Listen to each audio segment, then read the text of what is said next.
It's time to buy low, ladies and gentlemen, on these individuals right here. Hampton, Lad McConkey, Jeanty, Harvey, Gibbs, Achane, Collins, Hendy, Hunter, and Fannin Jr. I give you the wild, wild west, the most wanted outlaws walking into week number 2, the buy low smashes. That show begins right now.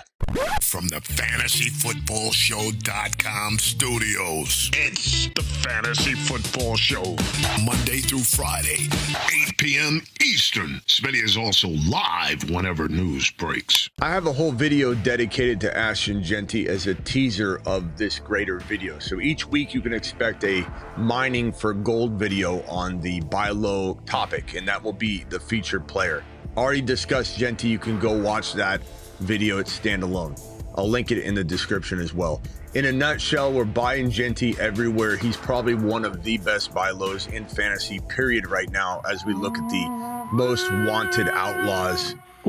These outlaws are wanted. The top most wanted outlaws. They're on the run. These outlaws are on the run. Wanted. And we'll be talking about this from this perspective every week, the most wanted outlaws. Now, why do I want Jeanty? Because 1 week has occurred. Just like everybody freaked out when Jeanty had 3 carries for -1 yards in the preseason game.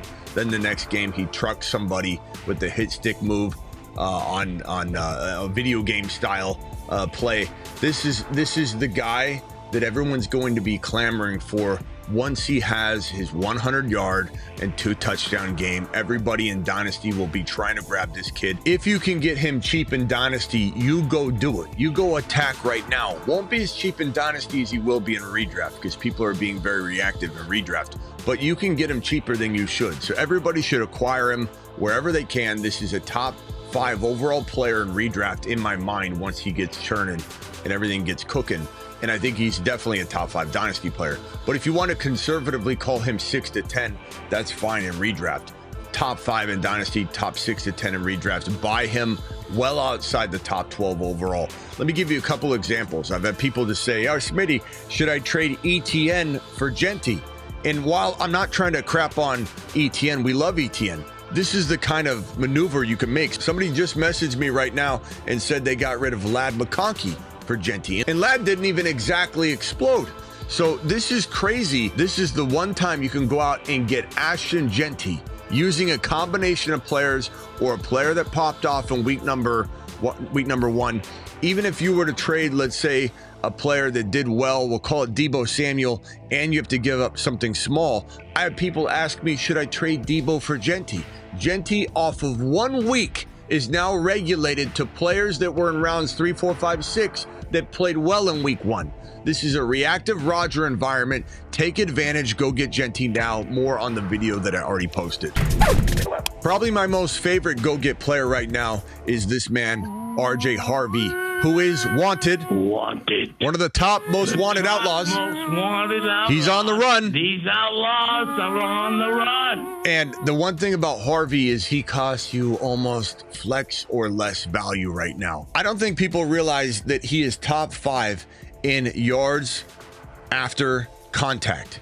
Right now, at part-time work, not even getting essentially 60% of the work. He's in a 50-50 divide, and he's top 5 in the league right now for running backs in yards after contact, ripping off a 50-yard run. Guys tied for number 6 right now in rushing yards out of all running backs.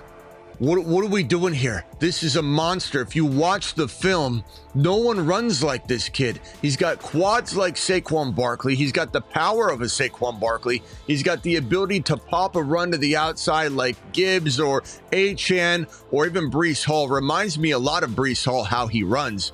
This guy's winning leagues. This is a top 6 to 10 running back like we've said the entire season. And an off season, he's going to the moon. His stock is on the rise, and because he didn't get all the work and people are worried about J.K. Dobbins, they're petrified of him. By the way, we'll see where he goes on Underdog if we draft tonight for week number 2. $5, get 50. Make sure you're hitting that. That link is in the description. But this most wanted outlaw Harvey is going to win leagues. Go watch that video too if you haven't watched the Drake London video. He's a go for right now, unless some setback happens for week number 2. What do you trade for Harvey? I've seen some of the craziest maneuvers get pulled off. People sending guys like Swift, or hey, should I trade DJ Moore and Swift? Hey, Smitty, should I send Fannin, who I just picked up? Who I would send Fannin for Harvey in a second. People are really desperate for tight ends right now, so you could easily trade like a Kyle Pitts. You could trade Hawkinson. If you have Hawkinson, you picked up Fannin. That makes some sense. But you essentially can get rid of any wide receiver 3, especially if you've got 3 or 4 that you're juggling between. Go trade that player for RJ Harvey, and you might very well have a top 5 to 10 running back. He's a league winner, and the talent is just sitting there for the taking. Everybody's just overlooking the talent and the upside. He's a top 6 to 10 running back. Hendy was not used properly, and this staff has admitted they need to get back to running the ball. So we're going to see Hendy become a very, very relevant player very quickly, right away, jumping back into the fold of the top 10, 12 running backs. And I think this is the only time you'll be able to go get him, because the moment he has a house call, we call him house call Hendy for a reason. The moment he gets a house call, it's game over in terms of trying to get him cheap. He's going to score a touchdown. He's going to have 40 yards rushing. He's going to have 55 receiving. He's going to have 100 or 95 to 110 total yards. Probably pretty much almost every given game is what this kid could do. He's capable of it, and getting that constant touchdown nearly every week. He is going to become house call Hendy. And think of Bajan. Remember when we said Bajan, all he does is score touchdowns, and then he didn't. His rookie year, he didn't. And it felt like that prediction or that name, that slogan was going to fall flat on his face. But he ended up becoming Bajan, the touchdown maker, the kingmaker. This guy is going to keep his name house call Hendy. And for anybody that doubts him right now or gets rid of him, you're going to be sorry. And if you could trade that wide receiver 2-3, especially wide receiver 3, to go get house call Hendy, you got to do it. You got to do it. You got to do it now. And if you have, let's say, you're still holding on to that CMC value and you think it's going to work out for you, I would venture to say that you're going to be very, very sorry you didn't take CMC and turn him into a Hendy and another player. And I'm not saying a small time player. You can get the world for CMC right now. So you go do that. Take Hendy, take Harvey, and then get a bigger wide receiver, because Hendy is much more valuable than Harvey. Or the guy we're about to talk about in a second, Hampton. You take Hampton and another wide receiver here, and you turn CMC in a pot of gold. So on that front, Hampton, CMC for Hampton and a wide receiver. I think getting Hampton's pretty easy, because you could take a wide receiver that's doing really well right now, a wide receiver 2-3 that's doing well, and turn that straight into Hampton straight up. People are very, very scared of Hampton and the rookie running backs for some reason. Hampton's a gold mine. He is a top 12 running back, almost guarantee, as long as he stays healthy. And anybody worried about Harbaugh getting disappointed in him because he didn't slide and he ran out of bounds and didn't keep the clock rolling, Harbaugh already said that was his fault. And he's like, man, he did amazing. He's calling him a marvel. He's calling him legendary. He was calling him all kinds of names that suggest he's the future. And he got 15 carries. No running back got more than 1 carry in the game. Only Herbert got more than the 1 carry. This was a sole provider on the ground. And Hampton's going to climb into second round value again very, very soon. He probably, I'd venture to say, fell to like late third, maybe even mid 4th round value equivalent in a lot of people's eyes. And that's a home run. That's a smash. This is a top 10 running back going forward. Trade for him now. While on the same team, talking about this man, Lad McConkey, who I very, very, very, very much want you to go get right now on the week 2 most wanted, top most wanted outlaws. What are these? These outlaws are what? These outlaws are because they're wanted, dead or alive. Our beloved Denny, the voice of an angel. Lad McConkey is a quiet wide receiver 1. Don't tell anybody, but you buy him clearly outside of that value. He's a wide receiver 2, I would say late wide receiver 2 equivalent value right now, which means you can sidestep into him pretty easily using a bunch of smaller pieces on your team. Let's say you have a player like Aaron Jones, or you have a player like Swift, or you have a player like DJ Moore, or you have an Adunze. You have a bunch of different players like that. You can consolidate them together and try and trade for Lad McConkey. Maybe you got Worthy and you're kind of concerned about that situation, even though Worthy is seemingly going to avoid surgery as of today. This is a player you could sidestep out of to go into a Lad McConkey, because that values wide receiver 2, but it should be wide receiver 1. And maybe you give up a smaller piece. You know, maybe you got Pitts and Fannin and you have another player, so you can throw in that tight end that you just picked up, or you could throw in some other piece like DJ Moore or another player, or let's say you got a running back that you could throw in like Aaron Jones. We keep using Aaron Jones as an example. We could also say a player like a wide receiver you could say would be Diggs or Judy, or maybe you're throwing in, you know, a great player to talk about trading right now for Hampton, for Harvey, for any of these guys would be Pearsall. And I know that you guys love Pearsall, and I'm not saying he's bad, but his value is really solid right now. So if you were to trade, let's say, Ricky Pearsall, and you were to turn him into something along the lines of Hampton straight up, or you give up a little bit more, or Harvey, I trade Pearsall for Harvey straight up, no doubt about it. But then we get into this Lad McConkey conversation. So this is a very, very, very good trade. In my mind, I'm pulling this off 10 times out of 10 whenever presented with this situation. So if we're maybe going to send Pearsall for Lad, you might have to give up something in addition, and I'm fine with that, giving up a +1. If you're trading, let's say, another player, you could trade Addison and something for Lad. You could trade maybe Sutton if you wanted, and if you wanted to keep Sutton, I could understand that too. If you're worried about Mike Evans, you could trade Mike Evans for a Lad. You could give up something as well. You could also do a downgrade type of scenario. Like, let's say you need to divide and conquer and you're really worried about the fact that your team can't hang. Now, this is not something I'm saying lightly. Let's say you have Puka Nacua and your team can't win with Puka. I'm not saying trade Puka, get rid of Puka for anything. I'm saying if you are admitting to yourself, looking in the mirror, I can't win, then you could trade for Lad and a +1. Lad and a Harvey using Puka, or Lad and a Hampton or a Hendy, even better.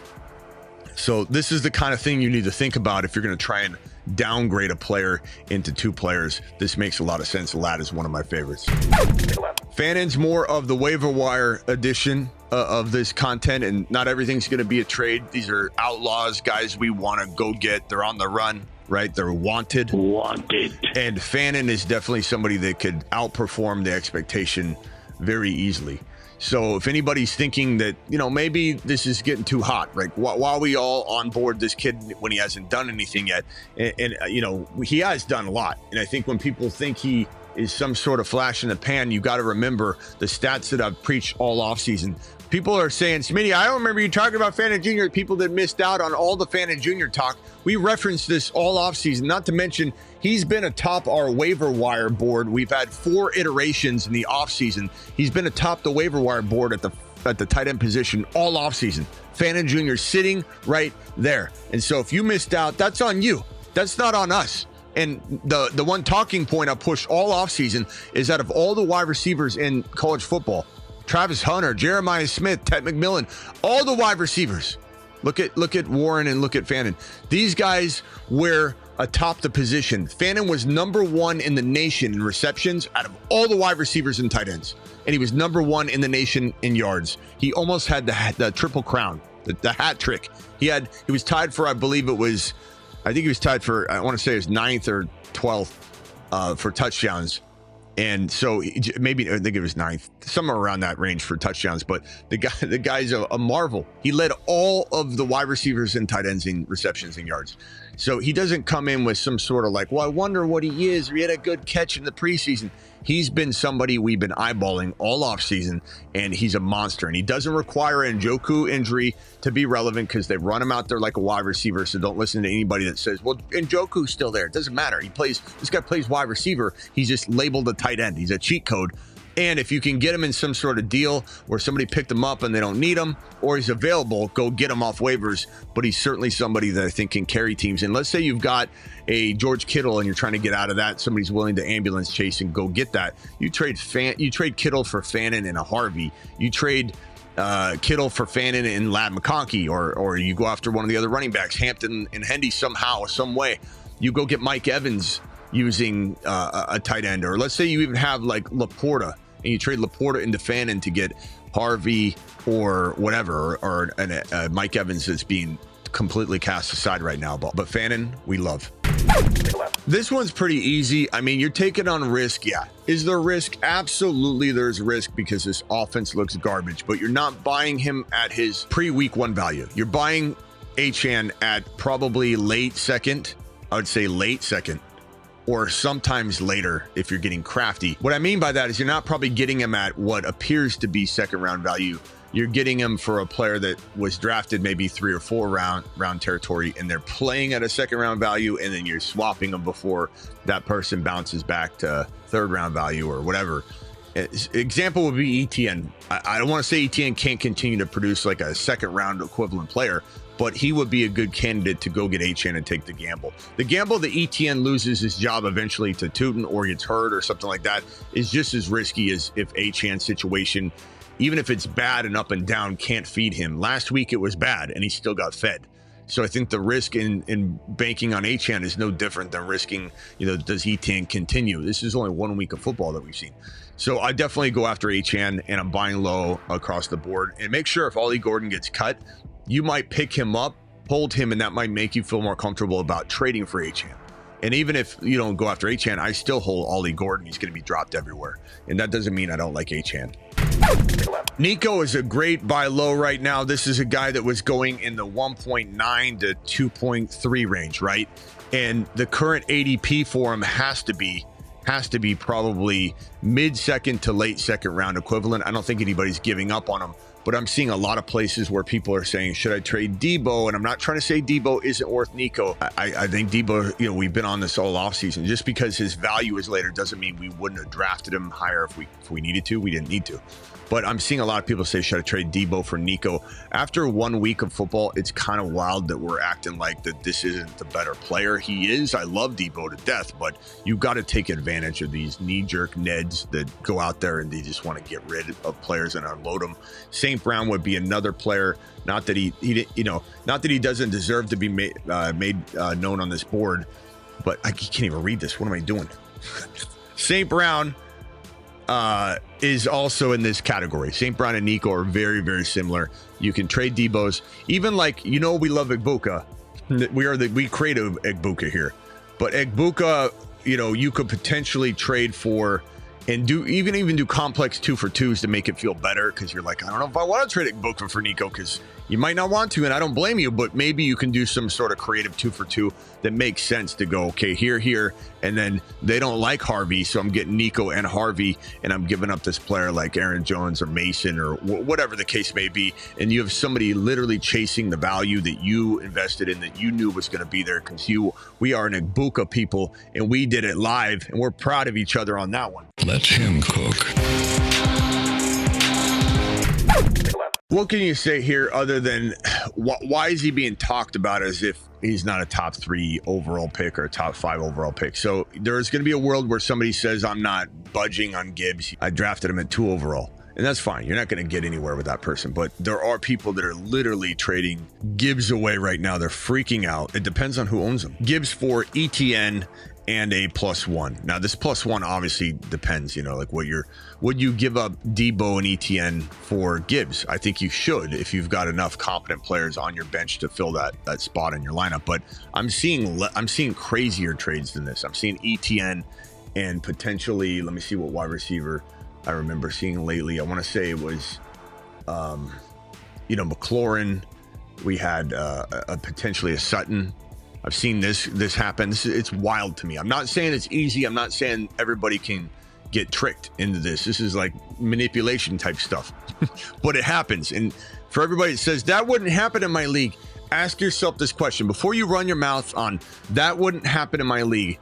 Tell me how many times a year, and answer this question honestly before you run your mouth about it. How many times a year do you say, wow, I can't believe he did that trade in my league? At least once or twice a year in every league, someone does a trade where the whole community is like, Let's drop some eyeball emojis on that one. It happens all the time. Don't be afraid to take a stab at it. Gibbs is a top 3 running back. If he's not being respected as a top 5 overall pick, you go trade for him and you do it live. And my final go get, which is in the outlaw bunch right here. These outlaws are on the run. They're wanted. Is Travis Hunter. Love Travis Hunter. I think Travis Hunter is getting mad disrespected. Do people realize he caught the ball 6 times, 6 receptions in his first game? And then you hear a report today that he's going to be playing a lot more on defense, so they're going to ease him in. And then people just automatically go, oh my God, what's that mean? Does that mean they're taking away his receptions? Or that we're done for now? Just when they hear there's additional something, they think they got to take away something. This guy is a monster. He's just waiting to pop off and have a big play. He's a weapon. This team drafted him as high as they drafted him to make him a focalized point and a weapon for this team. If you think that Liam Cohen's not going to have him running 2 to 3 end arounds, 1 to 2 jet sweeps, 2 to 3 quick slants, right there, that's 2, 4, 5 receptions out of the 6 are manufactured can't miss plays. So all he needs is that 2 or 3 more big play opportunities, and he's taking one of the house. If he doesn't take one of these to the house on a run, but there's so much opportunity. This is a guy that could sleepwalk into 6, 7, 8 receptions a game. And if we talk about 6 a game, even if we just use what he got his first game, 6 times 17 is 102 receptions. If he gets 6 receptions a game, that is 102 receptions. You take 102 times 13 yards a catch. Let's even say 12 yards a catch. 102 times 12 yards a catch is 1224. You don't think he's getting 102 and let's just dumb this down to 1100 yards. And even if we dumb this down to 95, you don't think he's getting these numbers based on the way Liam Cohen and this offense, this whole staff wants to use him? And then he gets what? How many touchdowns? Bare minimum 6 to 7 receiving and 2 to 3 rushing. Get out of here. One of the best buy low wide receiver 2s in fantasy, because you can buy him as a wide receiver 3 to 4, not wide receiver 2. You're buying him as a wide receiver 3 to 4, but this guy could technically be wide receiver 15 at the end of the year, wide receiver 14 at the end of the year, wide receiver 11 at the end of the year. I don't care what anybody says. I'm buying. I love these guys. I love all of the outlaws. We're doing it live. Make sure you get on over to my Patreon year-round 365 live chat group. $10 a month, cancel anytime. It's like the cost of a cup of coffee. So get on over. It's patreon.com/The Fantasy Football Show. Link in the description. All my links are in the description of every video.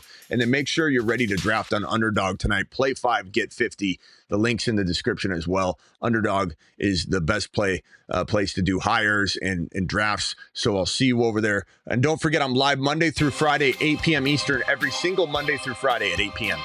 And then I'm also additionally live at midnight Eastern almost every single night.